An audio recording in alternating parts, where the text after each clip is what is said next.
Hello, everyone. Welcome to Grow Up, Level Up, an interview podcast where we talk to folks about the fun and games that helped us grow up. I'm Samson, and in this podcast, I do interviews with people and explore the childhood games, whether it's video games, tabletop games, playground games, and more, that helped them grow up and had an impact in their life. I also talk to them about the types of games and fun experiences that they choose to participate in today. The goal of this podcast is to highlight the importance that fun has in our lives and relationships, whether it's growing up, present day, or in the future. Without further ado, let's bring in our guest for this episode of Grow Up, Level Up.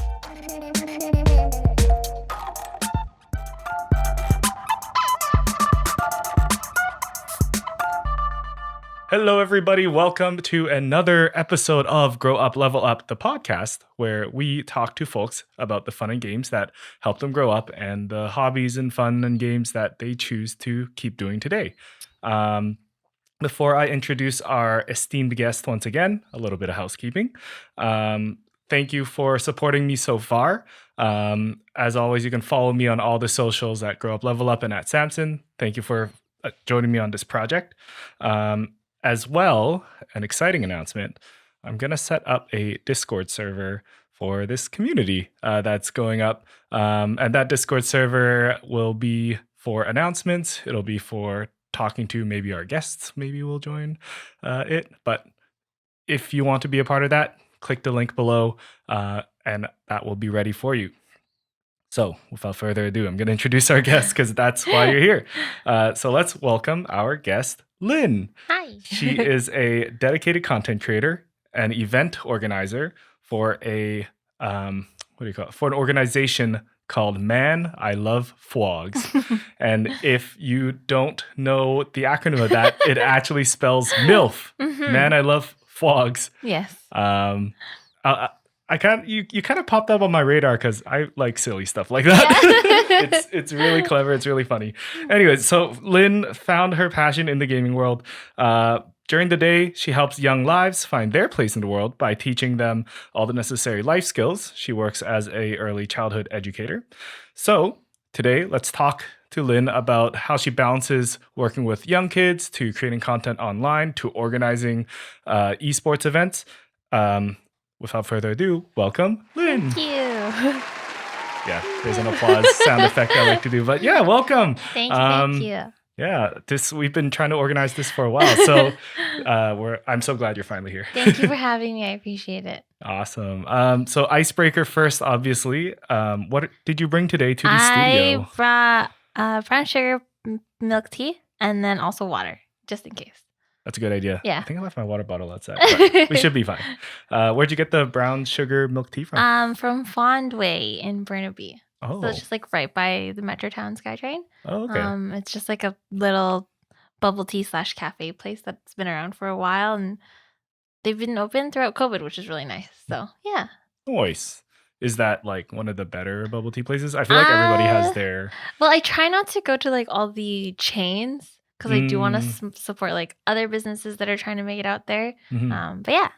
That's a really good point. I was expecting like a no, share tea's better or Coco's better, No. but yeah, supporting the independent mom and pop shops is important. Exactly. Yeah, for me, I have once again whipped out the Monster energy drink at 6 p.m. It's okay. I'm the same. I will drink a Red Bull at like 9 and still fall asleep by like 2 a.m. Right? Oh Yeah. That's pretty good. We're good. Yeah. So now the podcast can actually start. And this is ultraviolet flavored, which doesn't make any sense. Have you had that before? I don't think so. Actually, it's got a little bit of a grape taste before Okay. as well. So that kind of makes sense. Purple and grape. I usually get the gold one because it kind of tastes like Sprite, but not as citrusy, if that makes sense. Interesting. Yeah, I'm not sure. Yeah. So, anyways, don't drink too many energy drinks, No, guys. once a day. Yeah. And before we get into what you do as a job and what you do for fun or as your hobby, what are your top 3 video games of all time? Okay, so right now, it probably will make some people cringe, but Valorant is probably one of my top ones right now because of how much it's influenced my life and kind of changed the course of the way like where content creation came and all of this stuff. One of my second one would be probably Final Fantasy VII, just because I really Oh. like the storyline, and that's what I was introduced to as a kid, watching my cousins play it, and then I just like fell in love with the story, the Mhm. characters, and from there, I just like really enjoyed that kind of Final Fantasy. Okay. And then I guess my third one isn't a video game; it's a tabletop game. That counts. Is Seven Wonders. Seven Wonders. I don't Yeah. think I've heard of that one. So What's it's that one? kind of like you go back to like rural or like where they're doing wars and stuff, and Mhm. everyone gets a seventh wonder. Like the And pyramids. like yeah, Oh, okay. Yeah. kind of like that. Right. And basically there are 3 different eras, and you try to make sure that you are getting at the end of the 3 eras, making sure you have enough points, enough money to basically rule everyone. And so Oh, that's kinda cool. it doesn't to take very long if everyone knows how to play it, but Mhm, it's not mhm. hard to get to know it basically. Oh, okay. Yeah. Like easy to learn, hard to master kind of game? Exactly, Oh, I yeah, love because those. it's all by chance sometimes too, Okay, yeah. which is really fun, because it depends what your neighbors have and all of these other things. So, Cool. yeah. Oh, Seven Wonders. I have to check that out. Yeah. Yeah, I've been on a big board game kick lately. I'm hoping to get more board game, tabletop game representation on this podcast too. But Seven Wonders, I got to throw that on the Yes, list. you do. It's lots of fun, especially when you have 7 people to play with. Yeah. It can be kind of Oh, chaos. 7 people. It You goes up. can Wow. yeah, so you can go I think from 3 to 7 people. Yeah. But it's lots of fun to play. That's awesome. Yeah. Cool. And well, Seven Wonders, Final Fantasy 7, a little bit of a theme. Just by chance, you know. Did you play the remake for Final Fantasy 7? No, because I don't have a PlayStation 5. Yeah. Yeah, and I think that's It's tricky. super bummer because it's like there's so many Final Fantasy fans out there who are playing like the MMO, Mhm. and not a lot of them have a PlayStation 5. That's true. And I'm I never just thought- surprised that they haven't come out with, I guess, like a PC version of it. Final Fantasy 7? Yeah. It is on PC. Is it? The remake, right? Like the new one? Yeah, that came out a couple years ago. Oh, I Oh. was thinking of I was thinking of Final Fantasy 8 because there's like the 8. new one coming out, and the characters are because I'm conflicted between 7 and 8 Oh, okay. because I like That's them also a fun both. conversation. Yeah. Which Final Fantasy is your favorite? Right? Because I really like both sets of characters that are in there. Mhm. But I think I like the storyline for 7 better. Cool. Yeah. Have you played most of the Final Fantasies then? I grew up watching my cousins play it. Mhm. I've played a little bit of it, but not in like throughout the whole thing. I Mhm. think I was in elementary school when they were playing it, and just watching them and like seeing how far you can go with everything. Yeah. It's just kind of something that I loved about the game, and figuring out like, oh, this is something that we can do, and like just the what's the word?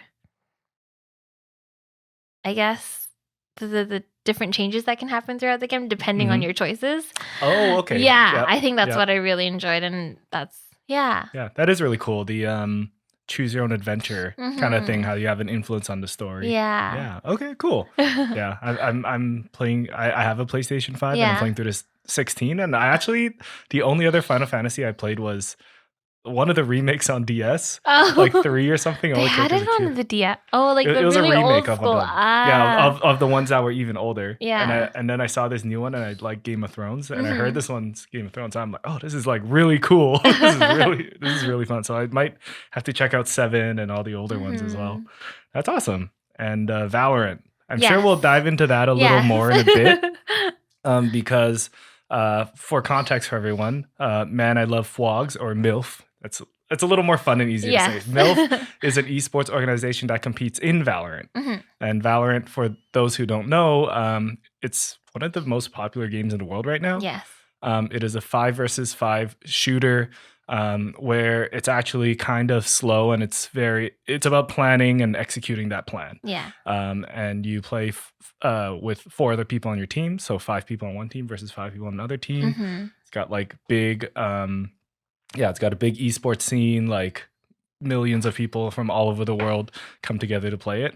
Mhm. Yeah, we'll dive into We'll go Valorant in a into bit. it. But before that, I want to talk a little bit about your day job Sure. as an early childhood educator. Mhm. So you don't need to give me specifics on names or location because I know that's sensitive to the clients. Hmm. But what's your day job as an early childhood educator like? So it's a lot of being with the children and like teaching them social skills and figuring Oh, out like, okay, where can they go from here? What do they need to kind of learn next? What is something that they're working on personally? Because although say like one child is like able to walk and one isn't, the one that's not walking is probably figuring out something else on inside. Like wow. Okay. it's really cool because you'll notice these things about like children who are born in the same month and year and they're at Mhm. two different places. Right, like And the developmental milestones. yeah, and Oh, it's really okay. cool because technically I'm allowed to work with any child under the age of 5. Mhm. But I really enjoy like the 0 to 3 age because you see the growth so quickly. Mhm, And mhm, like I think for instance there's a couple of children in my program right now. They've been in my program for like 3 months and I've seen them walk and mhm. say words and it's just like so fun to see that we're a part of that. I guess something that they call it is like these educators in the field, we're co-parenting basically, right? And we spend 8 hours a day with these children and It's then they true. go home and then they sleep. And so it's Yeah. like figuring out, okay, we basically spend our whole day with them. Mhm. Through the transitions, we go outside, inside, lunch, nap, all those sorts of things. Deal with, meltdowns, Yeah, arguments with each other. those tricky times too. Yeah. Yeah, A yeah. lot of our children right now are going through this transition phase where some of them are going into the older program, Mhm. but they're starting to regress and want to be babies again Oh, because interesting. they know that they're moving on to the next program, but when they're in our like the 0 to 3 side, they Mhm. just want to be cuddled and coddled and all of these things. And I'm like, what's going on? You guys are supposed to be big kids moving on to the next Yeah, program. yeah. But All you wanted to be were big kids. Now you yeah, don't wanna be now you big don't want kids, to. You right? don't want to do anything by yourself anymore. Yeah. But it's a lot of people skills. Mhm, And a lot of like talking to not just the children, staff and mhm. families, because that's really important for them to figure out, okay, what did they do today? Kind of thing. Yeah. Awesome. Yeah, it's a lot of life skills that you're Yeah. teaching for their stage in life because well, every stage in life matters, and for that stage, it's yeah, like stuff people take for granted, like walking and talking. Hmm. In my background, I was a child and youth care worker. I still am technically, on the side, but yeah, it's like if they don't get a chance or the environment like where you work to learn those skills, then by the time they get to like where I start, like the 6-year-old age, they're at not a disadvantage, but there's more work to be done. And it's hard because a lot of the kids I work with are COVID children, right? Like, Mm, right, they're just yeah, turning 3 or just turning 2. yeah, So they're yeah. still getting over like, who do I talk to? How do I play with these other kids? And a lot of the times in the 0 to 3 program, they don't have play dates. They haven't had a play date. They don't know how to play with other children. Yeah, And yeah. it's really important because I think the 0 to 5, like, instead of focusing on, like, can you read and write? It's more like, how are you supposed to interact with other people? And I think Mhm. that's super important, especially in the day and age we live where everyone has electronics. A Yeah. lot of the times like, no shame to parents who give iPads. Mhm, Like, mhm, to each their own, right? mhm, But a lot of times parents are like, "Oh, here's an iPad." But what are they learning from that? How are they gaining anything from that? mhm. I always say like we can stray away from the electronics really early on, they're able to make their own imagination. And like I find that children who are able to not have the iPad early on, they're Mhm. actually more they're able to play on their own longer and more alone than children who have experience with iPads or anything like that. Yeah, is there like a would you say that's like your personal belief as well, or that's just more of what you've seen and you kind of are I think reinforced by that? it's both because Yeah. I can see children who are like in the older program and you can Mhm. tell when they're really, really bored quickly. But I also think that it's really important that children are able to create their own imagination Mhm. and like create things in their mind instead of just like, this is a video of how you do something or this is what a castle would look like. But it doesn't necessarily have to look like that, right? They could build Mhm. it how they want it to be, right? And so, True. yeah. I think that's like something that people pushed for books like without pictures when for kids is because then it'll let them use their imagination. Yeah. Yeah, I think electronics are a great tool, but when that tool is just all they know Mm-hmm. and they don't know how to work in their own brain, or if it's like being in their own brain is scary, like Yeah, that's something that you need to be careful of and avoid. exactly. Yeah. Yeah. Oh, that's interesting. Actually, if I can, I'd like to ask a little bit about the experience with like working with like, well, you called them COVID children, but kids who grew up during those first 2-3 years, like Mm-hmm. no social contact, no playing. Like, do you notice like an actual difference between those kids that had those developmental years during lockdowns and all that? And I would say so, especially the ones who are single children who have no oh, one to play with. wow. Yeah. Like for instance, there's this one little boy in my program. He's never had a play date. He Mm. doesn't have any siblings, Hmm. and so he doesn't know how to share. It's been months of like being let's wait for our turn or whatever it is. Yeah. Yeah. Yeah. And he just cries and cries and cries, and if someone else has something, he wants it right away Yeah. because he sees how much fun they're having. And it's like, we're just going to wait. We only have one. Or trying to explain sometimes with the older children. Hmm. I'd be like, you wait at the store, right? Sometimes we just have to wait, or we wait for the bus, Yeah. or you wait for your turn to use the bathroom because we only have two, right? Yeah. Like Yeah. it's trying to put it in the words that they can understand, or Mhm. like examples why we have to wait, right? Mhm. And so sometimes it works, sometimes it doesn't. We've mentioned it to parents, like the children who we notice that aren't able to do that. We mentioned it to the families, like, oh, maybe we should have a play date with so and so because they play a lot together in the program, or Yeah. so whatever it is. Yeah. Practice those skills outside of just one place, right? One Exactly. context. Yeah. Yeah. That's awesome. Mm-hmm. Well, so as you can see, Lynn comes with so many different skills and talents, and like patience is a big one Yes. when working with these young people. Like, or like big props to all the early childhood Mhm. educators. It's For not sure. easy. No. So what made you want to pursue working in ECE? It's funny because I actually didn't want to start off in ECE. Yeah. I didn't think I was going to be in this position. Actually, when I was in high school, I wanted to go into forensic science. Oh, I'm cool. big on true crime, all of that. And I even went to like a CSI kind of camp when I was in elementary school. Mhm. But then I realized I'm really bad at physics. Like I can do chemistry, I can do biology, I can do calculus. Yeah. Can't understand physics for some reason. Oh, interesting. And it's one of the really big requirements, like when you go For forensic for science? forensic science. Really? Like Oh. even just to go into like the lab part of it, you need to know the forensic part, which I thought was really strange. Mhm. But I guess it's like they don't really show you everything on TV that you need to know, right? The shows would not be as popular. No, You have to sit through exactly. like M overview or whatever. I don't even know physics. I despise physics because of this. Yeah. Yeah. And so then I always knew, like, because of forensics, I wanted to help the community, but I didn't know how.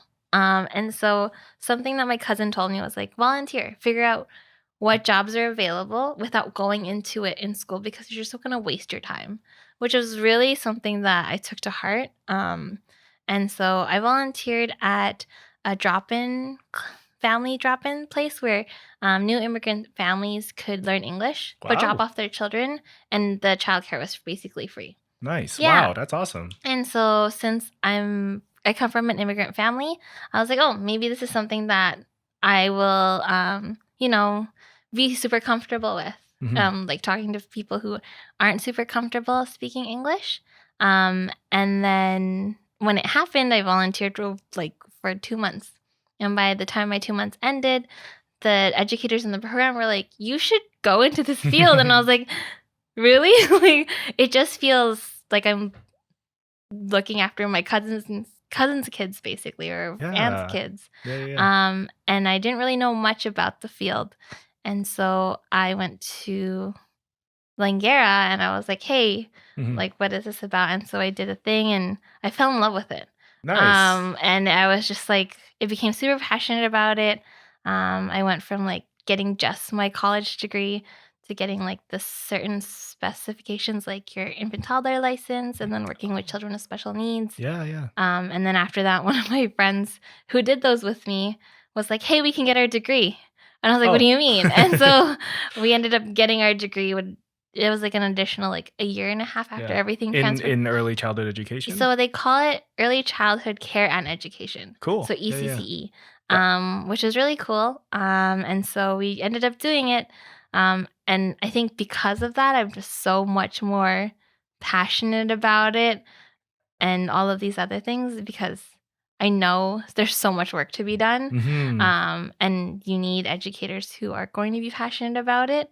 But you also need, society to hear your voice, which is really hard in these days, right? So, Yeah. Yeah, no, that is really important work. Like I mhm. totally agree.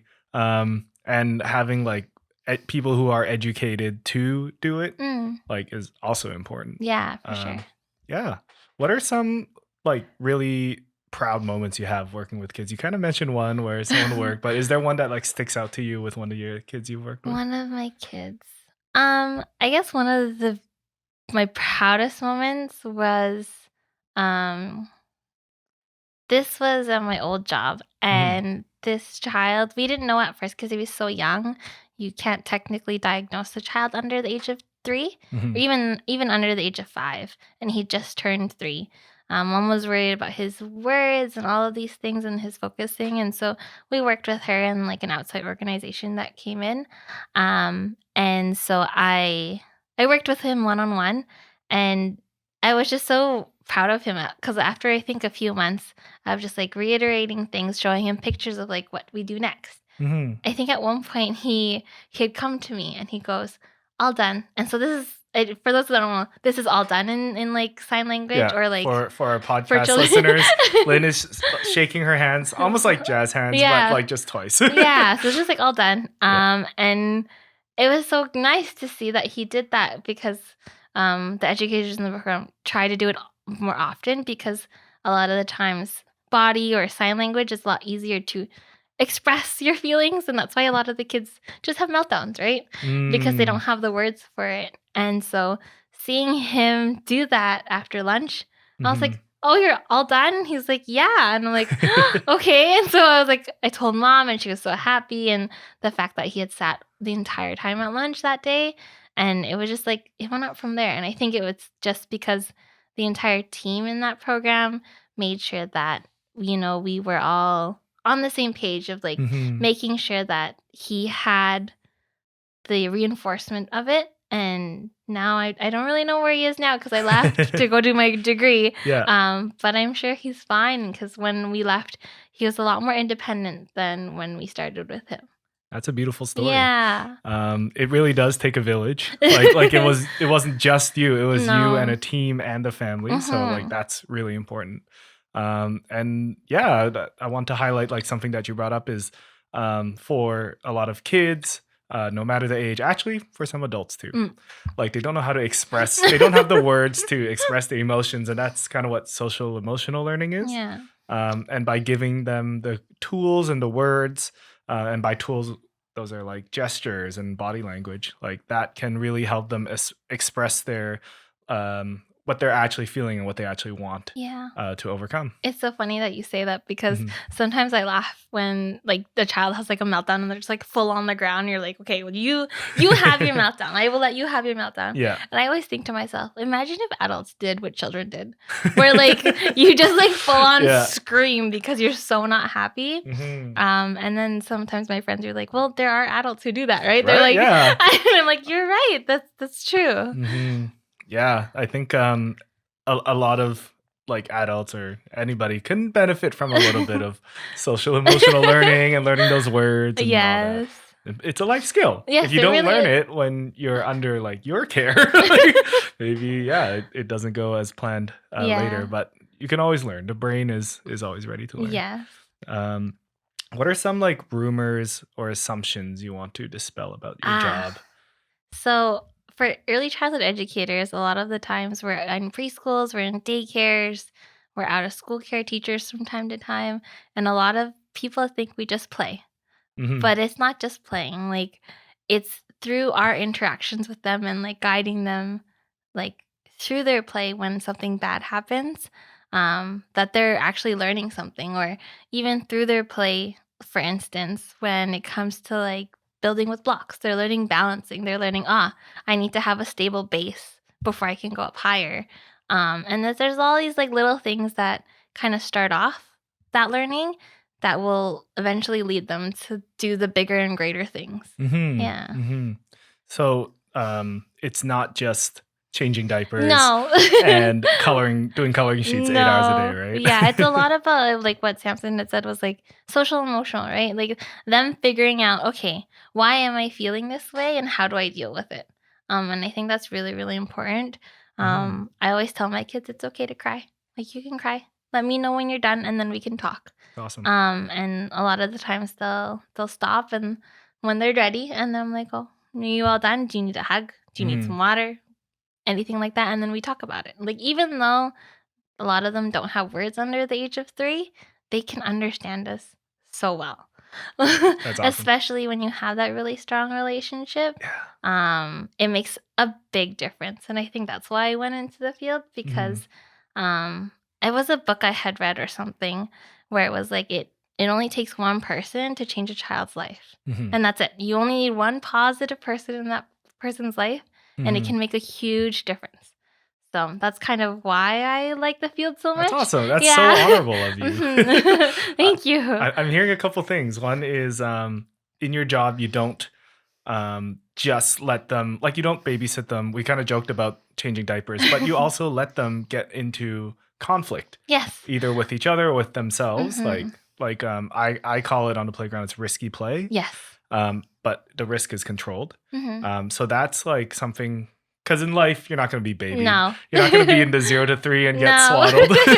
Well, even in the 0 to 3, sometimes the parents are like, oh, he's going to fall. I'm like, it's okay to fall. That's how he learns. Like, let's watch. Yeah, because it's also like, they're going to learn this feeling that, oh, I don't feel I don't feel grounded, right? Like, I'm going to fall over. And so that's when they learn, like, hey, I got to move myself to the left or the right or whatever it may be. And so I'm big on risky play. If they're gonna do it, go for it. It's the best. Mistakes are the best learning opportunities. Yeah. It's a life skill. Yes. like knowing how to assess your danger level, I guess. Yeah. And the other thing I was hearing from you is that it's all about relationship. The work can't be done the work can't be done unless you have a good relationship with the kids or even your team. That affects the ability to change, right? For sure. Yeah. So with assumptions, one thing that lots of people assume because they don't know the industry is that child and youth care workers and ECE workers don't make a lot of money. Like they think it's a living wage, but speaking personally, when I worked for a certain like school board, my net income, so like after taxes and everything, was $30,000 a year. And that sure is over 10 months. I get my summers off, but for $30,000 and I have to pay for like rent and my transportation. And you live in Vancouver. And we live in Vancouver. Like, how am I supposed to support myself from that? And this is important work, but I'll let you expand. Like you don't need to tell your whole wage.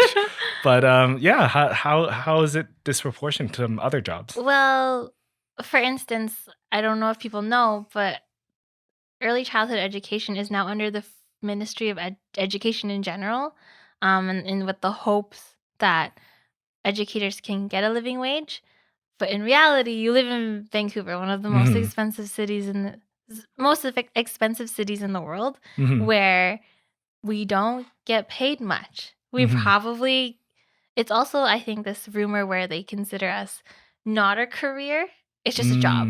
Like, there's a difference in the wording there. And I think that's something I learned getting my degree. Depending on what kind of word you use, it can alter the way people see the position. Okay, So interesting. think about it. You see a daycare worker versus educator. What seems a lot more sophisticated or professional in that sense, right? And that's why it's really important to understand that in this field, or just in the industry, I guess, that educators actually do so much for us. Like, they take care of your children and make sure that they're safe and learning and all of these other things, yet they can't provide for their own families. Like, it's probably enough for a single person, maybe, depending on where they work. But a lot of these people are moms, they're parents, They have people that they need to take care of. And a lot of the times they can't just do one job. I find that a lot of the times people have multiple positions because they can't afford to live here. Yeah. Yeah, like I resonate with that so much.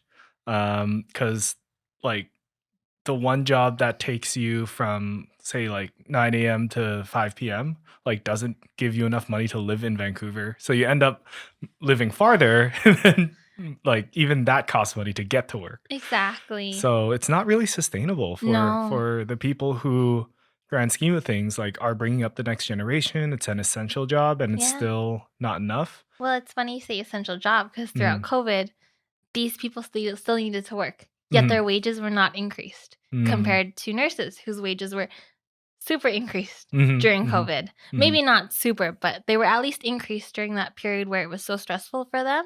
Yet educators who were looking after nurses and doctors and everyone who still needed to go to work, their wages were not touched, but they were deemed essential services. Right. Which is like really weird to think about because you think essential service, okay, they're getting paid well, right? Yeah. No, these people have families. Like they need to send their children to other childcare while they're at work. Yeah. Right? And so Yeah. And it's like it's not the toughest job in the world, but it's still a tough job. Oh, like yeah. emotionally, physically. It's pretty tricky. Yeah, and you brought up during COVID, like lots of other industries got wage increases. I think personal story is that I work doing BI behavior intervention on the side, and I actually got a bonus from that because that was an essential job. Yeah. But at the school board, I didn't get any increases from that, and I gosh. had to go into work while I watched some of my friends got laid off, Of so that's course. also very tragic. Yeah. But a lot of the tech people that worked in tech just like got paid to do the same job from home.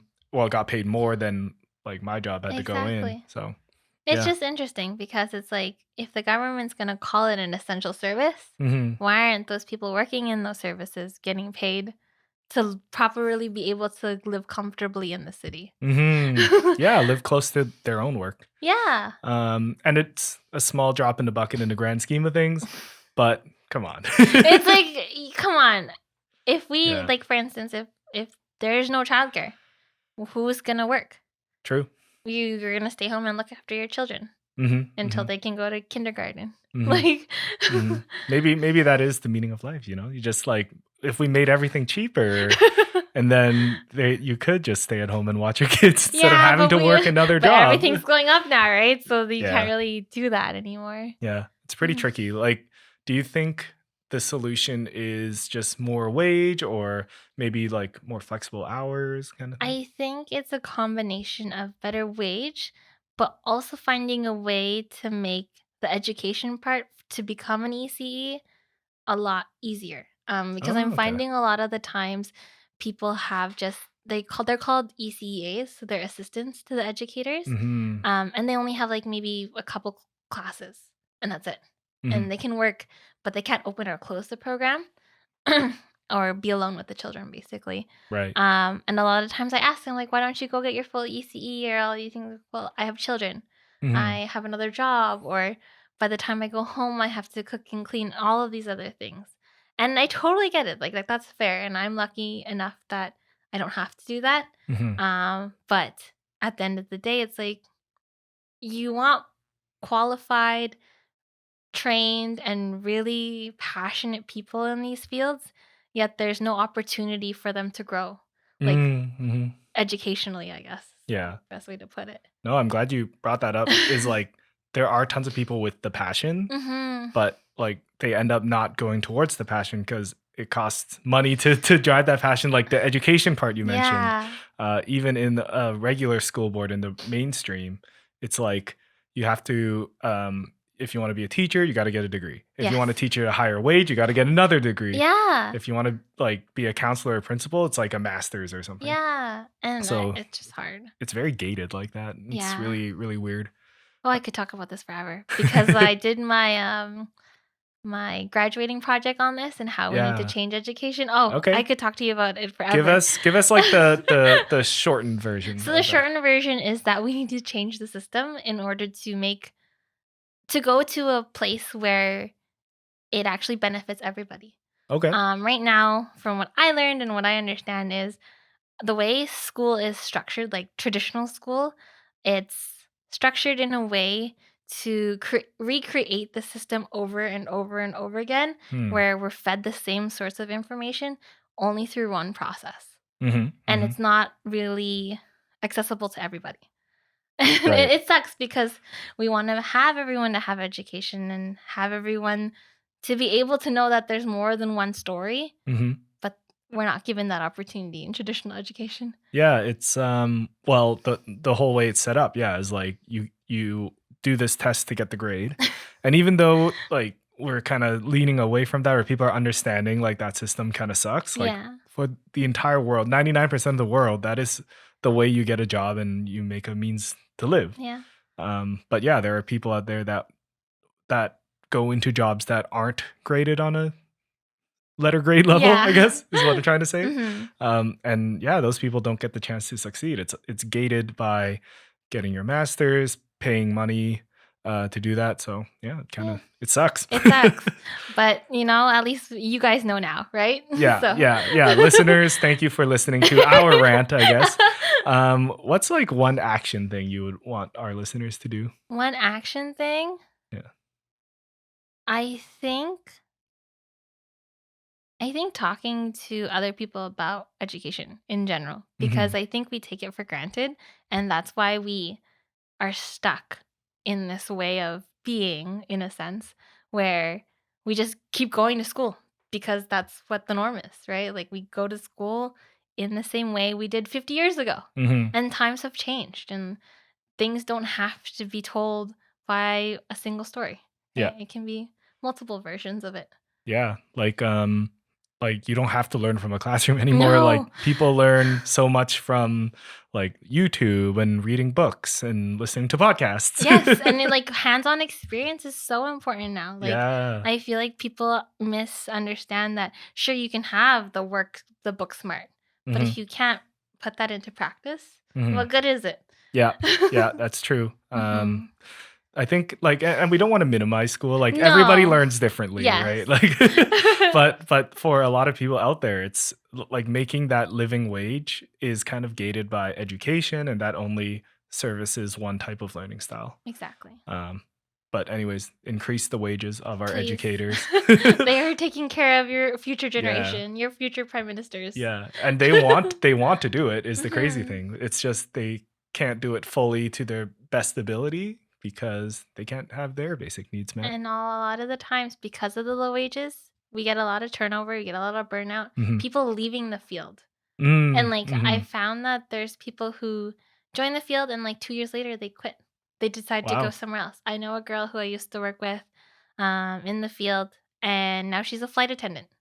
Mm, So like she's still taking care of people. yeah. But is that It's getting real? paid more to do it. She gets to fly around, but Yeah. like I don't know. It's interesting you bring that up because yeah, like I know teachers who work in classrooms as kids with special needs and disabilities, and they felt so beat down by the system, like no support from admin, that they left and became. And this is not minimizing like bartenders, but they left and became a bartender because that made them more money. It was less stressful, Yeah. and yeah, it was really like for me, it was an eye-opening experience because I'm like, oh, I guess that is true that you can only handle so much before your passion is burned out. Exactly. And I don't want really good educators that are in the field Hmm. to be gone, to be lost, Hmm. and lost with a different field because Hmm. they're so good at their job. Yeah, Yeah. yeah, it's important. Takes a lot. It takes a lot. Yeah, Yes. but yeah, cool. Thanks for sharing. No, of course. So a question for you personally, like, Mhm. how do you balance working with kids and then maybe your hobbies and your other personal life? So what I tend to do is I always tell because like I'm a supervisor at my center, and so I always tell my staff at 6 o'clock if there's anything to do with work, I am not responding to it. Yeah. I like if they're calling in sick or whatever it may be, I'm like, you guys deal with it. Yeah. leave me a text. I will deal with it in the morning if anything needs to be done. Mhm. And that's why I kind of like the job, because I don't have to take it home. Yeah. Sure, it's like super emotionally draining. But I tend to like have an hour to myself when I get home. Don't talk to anybody because there's a lot of socializing. Mhm. And as an introvert, talking all day for like 8 hours and then going home and needing to deal with everything else. I'm like, Yeah. everyone just shh for like an hour, and then I will help you. That's But awesome. yeah. No, that's good. You set your boundaries. Yeah, for sure. It's not just yeah, you don't take it home with you. I think that's a really big one, especially for a job that's like you're making it sound like it's fun. You're playing, It you're solving is. problems, but there are days where it's like it's genuinely really Oh hard, yeah. right? Like Yeah. I joke about it sometimes with my friends where some days it's like and it's gonna be a little TMI, but it's like live birth control. Where you're like, "Oh, Mm. I don't know if I wanna do this anymore." Like, do I want children? You're right, yeah. I hear you. Yeah. It's yeah, like taking care of kids is a lot. Mhm. Because you're so involved in every part of their life, and they deserve it. They're also humans. Mhm. But yeah, as another also a fellow human, like to the kid, you're like, oh my goodness. It's So you got to take care of yourself exactly. to be Well, able to at the end handle of the that. day, who's gonna take care of you, right? When you're Yeah. taking care of other human beings all day. Hmm. So what do you like to do? Like I know some people say my 5 to 9 after my 9 to 5. Like, what's Ah, your 5 to 9 like? so my 5 to more like 2 in the morning Sure. Yeah. is Yeah. is I go home, I watch a bunch of things on YouTube that I've missed or whatever throughout the day, eat dinner, and then just play games for like 5 hours and then Nice. pass out. Yeah. Nice. Because I'm like, you know what? I only have this opportunity now with like no other responsibilities, right? So I might Hmm. as well just go for it. Yeah. Yeah, Just it's your self-care time. exactly. Yeah, after playing all the kids' games, pass the ball, you're like, yo, I gotta click some heads. Yeah, I gotta go in and kill the other team, you know? Yeah, exactly. And so the types of games you play, is it just Valorant mostly, or do you So like to? I tell everyone this right now. Mhm. Valorant has me in a chokehold. Yeah. Since beta. I used to be a So League yeah, of so Legends like player. since beta, it's like 3 years It's ago. been 3 years ago, and I'm still stuck in like plat diamond. Oh, hey, it's all good. I play Overwatch still, and Uh-huh. that game came out in 2016, and I'm also still plat. We're just never leaving. You just never leave. Well, that's what I thought with League, because I played Yeah. League for like 10 years, and then Wow. Valorant came out, and I was like, Mhm. "Ooh, this Riot Games has this FPS," and it was my first FPS. Mhm, mhm. And then I just like fell in love with it. I fell in love with the idea of like learning new agents, Mhm. and like that it was a team game, and I think that was big for me because I like playing Oh. with like my friends online. Mhm. And my best friend lives in another province. It's like that's the only way we get to spend time Wow. together.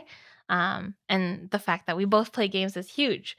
But yeah, so That's awesome. mhm. Yeah, like we mentioned that it was a 5 versus 5 game. Mm, But the other 4 people you play with are your teammates. yes. Like you have to be coordinated. It's just like being on a soccer field, and you need to like do call outs and plan ahead and all Yes. that. That's awesome. So diving into Valorant, and then we'll talk a little bit about your esports side.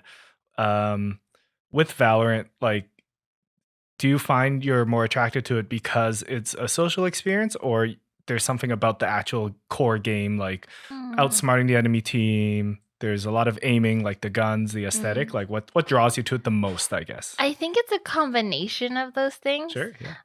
I really like the idea because I'm a killjoy main, Mhm. and so I like the idea of like just microwaving the enemy team, or like catching them off guard with like a lineup with the ult and all of this stuff. Yeah.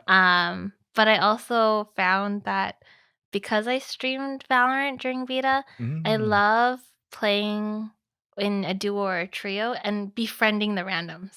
Okay, Like, it's cool. very interesting because my voice is very high pitched. Mhm. It's very soft, it's very gentle.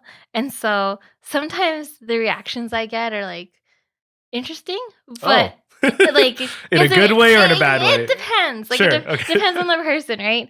I have had like, oh, is that a voice changer, or oh Oh. yeah, or is that a girl? Like or is that a little boy, right? All of these things come up.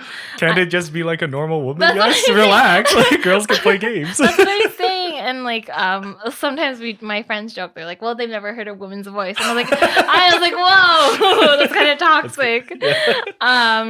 But I think one of my favorite moments is like when your teammates are so kind and they're like, oh my god, your voice sounds like sunshine and rainbows. Like that was like the one of my favorite things that I've heard so far. And I don't know, I just like befriending randoms, and I think because of that, my community on like Twitch and stuff has become like something like that, where Awesome. I've just befriended random people in ranked games or unrated games, and they've just stuck around basically. That's awesome. And it's really wholesome because it's like at the end of the day, people are like just wanting to play with other people, right? And that's all it is. And I think if like you have like again what I said about the positive person, I think that's what you need in a game of Valorant, where it can be really, really stressful. That's true. And if you're like kind of like that cheerleader, right? You're like, it's okay next time, right, guys? Yeah. It actually changes the way people see each other. I find that when people are more positive, they're actually willing to joke around, and like you actually win more games that way. Yeah. The mental is not boomed, exactly. as they say. Yeah. So that's one thing I totally forgot to mention. You're also a Twitch streamer. Yes. You've built up a community online, and you stream Valorant. As you mentioned, you also invite people and you build a community that way. What got you into streaming, and was the plan all along to like build a community of positivity like that? No. Yeah. I was funny because I started streaming when League happened. And then I kind of stopped because I was like, League is so hard to stream because it was so saturated, right? Yeah, lots of people Yeah. play. And then when Valorant came out, all my friends didn't have beta keys.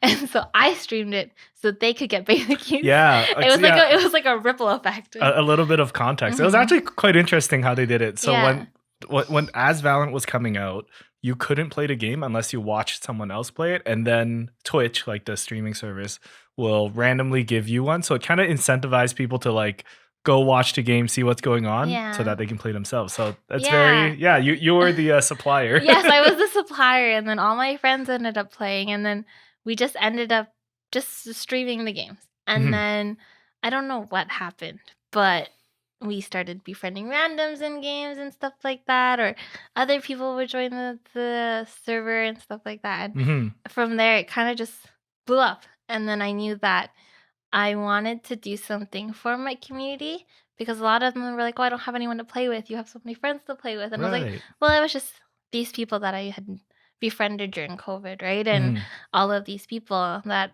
I have known for a few years just wanted to play Valorant. So from there, my streaming career on Twitch became this thing where I just hosted tournaments for fun. Oh, interesting. Yeah, and so shout out to Jinzo, because he was kind of the one that started it, and I was like, this looks like fun, right? And so I did it as well. And he said, you can call it the Lynn Invitational. The Lynn Invitational. Yeah. And so we awesome. started off calling it the Lynn Invitational, and then every time I hosted one, I wanted it to be different. So the first one was just kind of like, it was supposed to be for fun. It wasn't supposed to be serious. And then from there, people were like, when's the next one? When's the next one? When's the next one? Wow. And nice.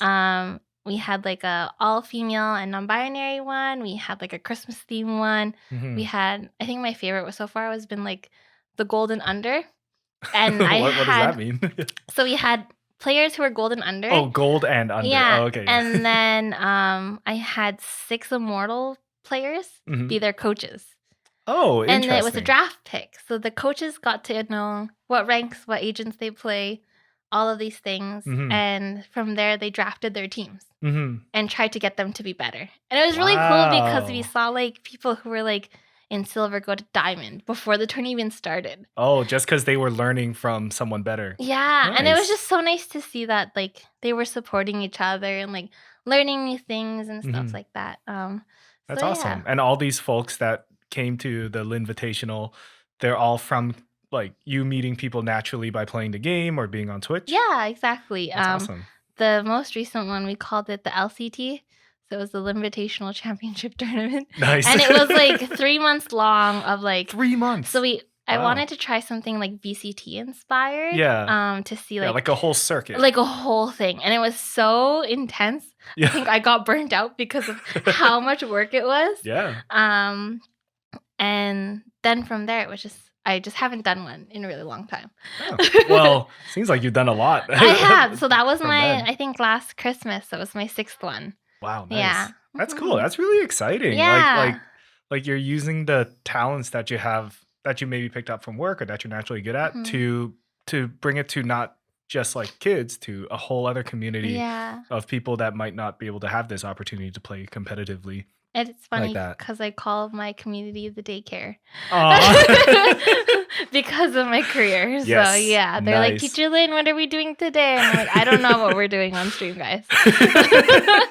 That's awesome. We're just gonna play some Valorant, I guess. It's like, well, we're gonna do the same thing we do every day, Yeah. guys. Crazy. Yeah. That's awesome. That's so cute, and I'm really happy for you that Yeah. that you can do that. Thank you. So Valorant is a really big part of your life. It Mhm. seems it's not just a game you spend a couple hours on a night. It's also like your hobby. It's also almost you're like learning new skills that way as well. Yeah, for sure. And like learning about new people and all of these other things, and just like the networking part, right? Like the Mm. connecting with other people. And I think that's something a lot of people missed during COVID, Mhm. right? So, Yeah, that's a thing that I think lots of people saw happen was during COVID. There was not much else to do but play video games online. So tons of people met tons of other people online. Actually, I think that's how I kind of stumbled Yeah. upon you and MILF, which we'll dive into. Like I think that was just because I started networking with other folks online Yeah. and from Vancouver. Yeah. And then we ended up connecting through like Twitter, Instagram, Twitch, all that. Mhm. So speaking of Man, I Love Vlogs, can you explain a little bit about what that is? Okay, so Man I Love Vlogs originally started as a VCT GC team. So GC stands for Game Changers.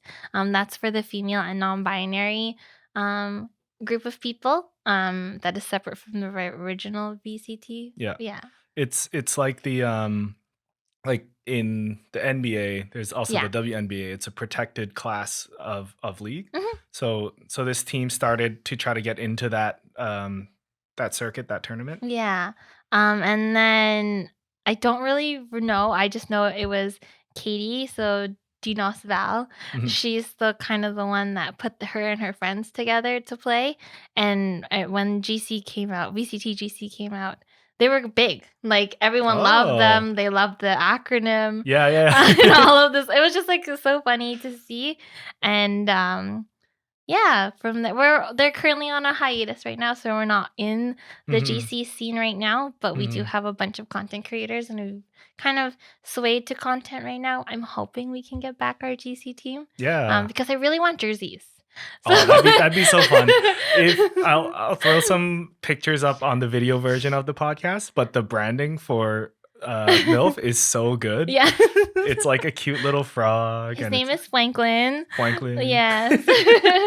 That's awesome. Yeah, the branding is super sweet. Like that's one thing that drew me to it. Yeah. Is because it's like, oh, it's like a team that's not hardcore edgy, like dude bro, monster energy. Like it's not like that. Yeah. It's cute. It's fun. It's light. And like I think if you guys follow the TikTok on Mela Vlogs, the old TikToks, they use like the cat emojis that everyone like, just like the random like, It's like a black cat. yeah, or not even black cat, any of like the memes of cats. Oh, the ones that are like photoshopped Yeah. and like crying all the Yeah, time. and so they use those into like the comms, because sometimes, from what I understand, is our GC team before the comms were just chaotic. Like even just in regular games, there's just chaos, and so a lot of the people on Twitter really like those clips from the GC team, so I'm hoping they can do it again. Okay, yeah. Those editing or that editing takes a long time. Yeah, to do. it really you have to hire an does. editor. I'll throw a little bit of a trickier question to you, Sure. if that's okay. How do you find, or is there a like similarity difference between your day job as an ECE and what you do for fun, organizing tournaments and playing Valorant? Is there like a connection there? Do you see any? I think so, because I'm very organized. Mhm. And I think that's why I'm good at my day job. For like organizing tournaments, I usually do it alone or with a couple admins. But they usually help me with like balancing teams or whatever it may be. But aside from that, I think they kind of go two and two together. Hmm. Like you Oh, have to okay. be organized, but also have the social skills to do that. Hmm. And as an introvert, like I have a social battery. So some days where I'm like, I can't do this today Yeah, yeah, yeah. or whatever it may be. Um, I think I think it ties into it because I'm very good at like making sure like everything falls into place. Making Hmm. sure, oh, am I missing anyone or am I missing any graphics?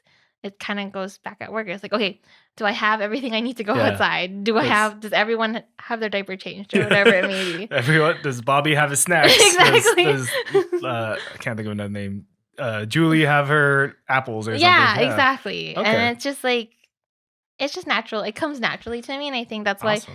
it's funny because I prefer organizing tournaments than playing in them. Mm. I've had friends in the Twitch community where they will ask me to play in their tournaments, but I get very, very anxious. And Hmm. because I know that it's a tournament, there's like lots on the line, all of these things, where I'm like, if I'm just organizing it, I don't have to worry about anything but making sure everything is running smoothly. Hmm. Yeah.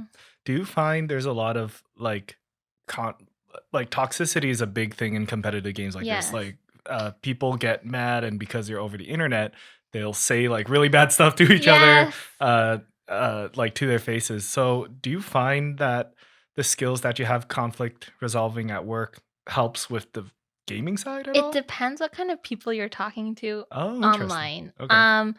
I know sometimes it can get really, really, really heated, especially when it comes to like finals, because I've done it now where it used to be just like a best of one, and I've Hmm. actually transitioned to a best of three. Hmm. So that way people can prove themselves. They Hmm. can go back and like, oh, what can we fix? Hmm. Right? And it's an opportunity for them to grow and show people in who are watching, who are in chat, cheering them on, being like, oh, they adjusted this. Oh, they're not going to actually play their main anymore. And Yeah. all of these things, it forces them out of their comfort box. Hmm. Um, but it really depends who you're talking to. Yeah. Well. I've had people get really, really upset during like finals or whatever it is. Hmm. And I always tell them when they sign up, like I have a little description, like you can always come to me for whatever it is. Like if you're going to be toxic, I'm going to have to like withdraw you or like put someone else in your place. I like have all of these things set out because it's my sixth one already done, right? So like it's like I know what to expect now. Yeah. Um and so from there it's just yeah. Awesome. Mhm. So it's like you make yourself approachable. It sounds Yes. like you want to de-escalate in a healthy way and solve the problems that way, and you make yourself open for that. Yeah, and I always tell them like if anything comes up just let me know. Hmm. Like if you're not comfortable with me, talk to someone on my admin team and I leave like all of my admin team's Discord's information so that if Hmm. they do need someone to talk to, that Yeah, person's available. that's awesome. And Yeah. it's not just for like reporting someone who's bad No. mouthing. It's Yeah. for maybe if they're feeling bad. Or like maybe their teammate they notice something about their teammate they want someone to check on if they're not comfortable doing. Yeah, So yeah. that's awesome. You're Mhm. giving them the tools to conflict resolve. Exactly. Giving them the But language. sometimes people don't use it, but you know, I can only do so much. Yeah, yeah. You can't babysit them. It's risky Exactly. play. Yes, It all comes exactly. together. It's full circle now. Yeah, it really is. That's awesome. Any closing thoughts between ECE to Valorant to organizing tournaments, Mm, esports? no, I don't think so. That's awesome. Yeah. Cool. Well, I guess for people who want to be a part of Linvitational 7, like the Final Fantasy 7, Seven Wonders Oh, that's a one, good point. how can they get into contact with you? So on Twitter it's Linosaurus with an underscore. Mhm. On Twitch it's just Linosaurus. Or I don't know. I don't remember my Discord because they changed it. Yeah, Yeah, oh yeah. they changed it. That is a weird thing they did. Yeah, It's I not a think number on anymore. Discord I'm just Linosaurus. Awesome. If you want to find me there, I usually post on Twitter. I'm more active, Mhm. announcing when I would possibly do the next one. Okay. I have friends bugging me, but I'm like, I don't know yet. Yeah. Hey, it's your self-care time too, you know? Yes. Like work is hard, you got to take a break. Yeah. Yeah. No, I think that's a good bound. Well, now you're setting a boundary for Yeah. the other side too. It's like, no, I got to concentrate on my work. Exactly. No, that's awesome. That's really awesome. Like I'd Mhm. love to check out the next Yeah. Linvitational. Maybe Samson will play. Dude, I am like bronze at Oh best my in god, I could Valorant. have you in the golden under tourney again. That's true. That's true. Nah, yeah, I'm a washed Overwatch player, Mm. but I do like Valorant. But it's also about what your friends play too, right? Like my partner, she doesn't like Valorant, so I'm like, okay, I guess I'm playing Overwatch. Either way, Ah, it's well, fun. it depends. Like I see that it depends. Like it depends on your relationship, right? Like Mm-hmm. I have friends who absolutely despise Valorant. And Mm-hmm. so they'll just Mm-hmm. hang out and call. Like, right? Oh, cool. And they just want to be there for like the white noise or whatever it is. And we have a lot of friends like that where I look at the Discord and sometimes I don't even look at it on the Mm-hmm. side.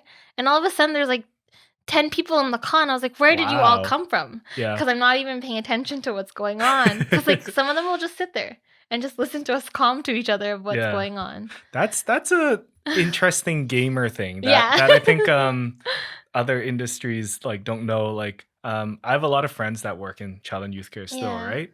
And when I tell them like well, I guess like when pandemic happened, it's like, oh, not much has changed. My friends and I would just still play games every night. They're like, what? You guys do that? And I'm Yeah. like, oh, I guess that's not a normal thing. like to play games, sit in a call with 10 other people and not say Really? anything. I don't know. I think I just like grew up Yeah. being in any call, like Yeah. TeamSpeak, Skype, whatever we used to have. Mhm. And that just being the norm of things. No, I fully agree because it was the norm from when I like had my first computer all the way till now, and it's Yeah. still normal and it's still fun, right? Yeah, Like it's that's just like kind white of how we noise. met. Yeah. It's like if I'm having to do something, it's like it's Mhm. nice to have somebody in the background. Mhm. Yeah. Yeah, it's hanging out. Hanging out virtually. Exactly. Mm-hmm. Cool. Thanks for sharing all No. those stories. Thanks for sharing about your Linvitational. Mm-hmm. So as we close out this podcast, I want to ask you two fun questions, if Sure. that's okay. So the first one is this podcast blew up. I'm who's a famous podcaster? I was gonna say Joe Rogan, but Okay. this is probably not the best one. But I'm a famous podcaster, and I want to give you as much money as you need to make a game about you and Okay. your life, Okay. and it can be whatever type of game that you want it to be. Okay. What type of game would it be? It would be Animal Crossing style. Oh, Yeah. cool. Okay. I really like during COVID that game helped me a lot Yeah. because I was like in doing school part-time as well. And I think it'd be really fun to see like an Animal Crossing version of Lynn and like what she does and what kind of friends she's gonna make on this Cool. island. So yeah. That's awesome. Like all your real friends and whatever are gonna be Exactly. different villagers you can collect, help out Exactly. throughout And the like day. because like obviously people go through friend groups, right? And it'd be Mhm. fun to see like different people that I used to play with and all of this stuff. And Interact with each yeah, other it would kind of just thing. be kind of nostalgic in a way. Cool. Yeah. Oh, okay. Like so a Lynn life sim in the style of Animal Crossing. Yeah. Would all your friends still be animals or? Yeah. It would be like I think I would make them depending on their personality, right? Yeah. Yeah. Cool. So see, That'd I be think fun. my best friend would probably be and I'll just make her one of her dogs. Nice. They're American Eskimos, basically. Wow. Yeah. Cool. That's awesome. Yeah. It's a very wholesome game. I was Mm. expecting like another Valorant. No. I don't know if I have that much anger in my life. I do, but I don't know if I would make it into that. Yeah. Yeah. I guess that's one thing is like Valorant is a competitive game and you're shooting other people with like fake guns and all that. They come back, okay? Yeah. It's not like a scary thing. But yeah, like it attracts all different types of people to play the game, not just those like dude bros that Exactly. drink Monster Energy. Mm. Yeah. My second fun question for you is what's your one piece of wisdom you would like to leave with the world? I'd say trust your gut. Mhm. It kind of goes back to that whole like risky play thing. Because it's your body telling you that something's not right or Mhm. something feels off. And sure, if it's wrong, then it's wrong. But at least at the end of the day, you've kind of put that in yourself and be like, hey, this feels weird. I'm just not gonna deal with that. And that's Mhm. where you kind of create those boundaries, right? Mhm. And I think that's something that saved me a lot is kind of trusting my instinct. Being like, Awesome. oh, I don't know how I feel about this person or this event. Maybe I don't go to it, right? And Mhm. a lot of the times it's kind of your subconscious being like, whoa, I don't know about this. Yeah. Yeah. Okay. Awesome. Mhm. So like you know yourself best. You know your own boundaries. Yeah. So trust it. Exactly. Awesome. Yeah. Very wholesome. Thank you. Any closing comments? No, but thank you for having me, Samson. It was No lots of problem. fun. Yeah. I'm glad you came through all the way from your workplace. Yeah, I hope you enjoyed the studio I as did. you can see on YouTube. Mhm. Speaking of the studio, thank you to Launch Academy for letting us record here. Mhm. Launch Academy is Western Canada's best tech accelerator. So if you are a startup entrepreneur, come work with us. launchacademy.ca. Check us out.